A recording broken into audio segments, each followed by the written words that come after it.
تمام رات آنکھوں میں کاٹنے کے بعد وہ صبح سویرے بستر سے اٹھا، منہ ہاتھ دھو کر گھر کے صحن کی ٹوٹی کرسی پر آ بیٹھا۔ اس کی بیوی جو اس کے پیچھے ہی چلی آئی تھی نے چلاتی ہوئی آواز میں کہا کہ گھر میں کچھ کھانے کو نہیں ہے، راشن کئی دنوں سے ختم ہے۔ کوشش کرنا کہ آج کوئی دہاڑی لگ جائے۔ اتنے میں اس کی ننھی بچی آنکھیں ملتی ہوئی اس کے پاس آئی اور کہا کہ ابا جان، میرے لیے وہ گڑیا ضرور لے کر آنا جو ہم نے دکان پر دیکھی تھی۔ آج پھر اس کی بیٹی نے ہر روز کی طرح گڑیا لے کر آنے کی ضد کر دی، جس کو لانے کا وہ ہر روز وعدہ کرتا تھا اور ہر روز گھر آنے پر کوئی نہ کوئی بہانہ بنا کر ٹال دیتا تھا۔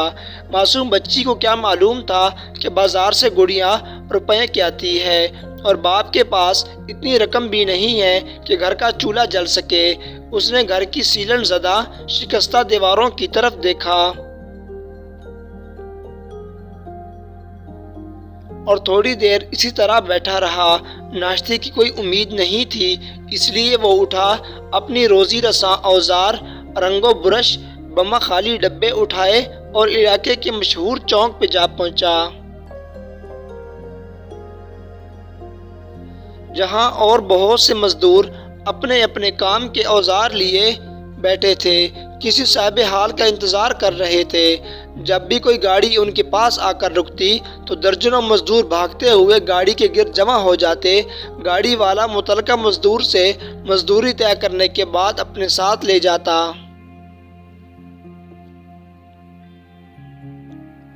وہ بھی باقی بد نصیب مزدوروں کی طرح واپس آ بیٹھتا۔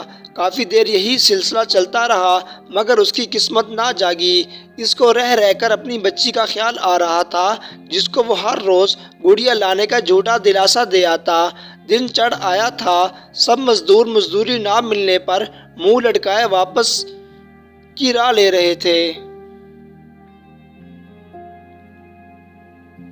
سورج جیسے سوا نیزے پہ تھا، تمام مزدور جا چکے تھے، وہ بھی اٹھا اور تپتی سڑک کے کنارے کنارے ایک طرف چل پڑا۔ اس نے اپنی قمیض کے پلو سے ماتھے کا پسینہ صاف کیا، ایک نگاہ اپنے دائیں پاؤں پر ڈالی جو کہ سلیپر کے بیچوں بیچ بڑے سوراخ کی وجہ سے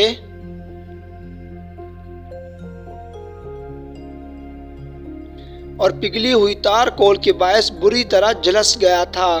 اس کو سمجھ نہ آتی تھی کہ وہ کس منہ کے ساتھ گھر واپس جائے اور اپنی گڑیا کو اور اپنی بیوی کو کیا منہ دکھائے، جو آج بڑی آس لگائے اس کا انتظار کر رہی تھیں۔ اسی سوچ میں ڈوبے وہ ایک کھلونے کی دکان کے پاس سے گزرا۔ اس نے دیکھا بہت سے کھلونے اور مختلف قسم کی گڑیاں شیشوں کے ریک پر بیٹھی اس کا منہ چڑھا رہی تھیں۔ وہ اپنا وجود گھسیٹتے ہوئے دکان کے پاس پہنچا۔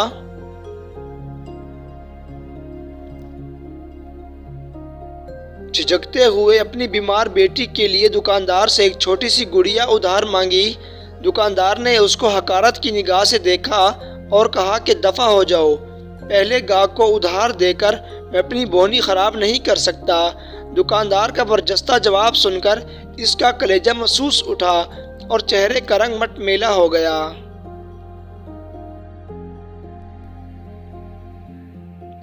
رات گئے وہ گھر پہنچا تو اس کی بیوی اور بیٹی اس کے ہاتھ میں راشن کے تھیلے دیکھ کر حیرت زدہ بھاگتے ہوئے اس کے پاس پہنچے۔ اس نے کہا، آج بہت بڑا ٹھیکہ ملا ہے، کچھ ایڈوانس بھی ملا ہے، چند ماہ آرام سے گزر جائیں گے، لیکن مجھے ہفتے بھر کے لیے شہر سے باہر جانا پڑے گا۔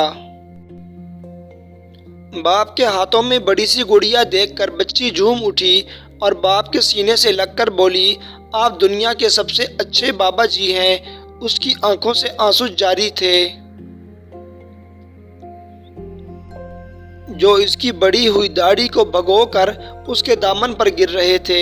وہ بیوی سے نظریں چرا کر غسل خانے کی طرف لپکا، کیونکہ وہ نہیں چاہتا تھا کہ اس کی بیوی اور گڑیا کو پتہ چلے کہ اب اس نے تمام عمر ایک ہی گردے کے سہارے گزارنی ہے۔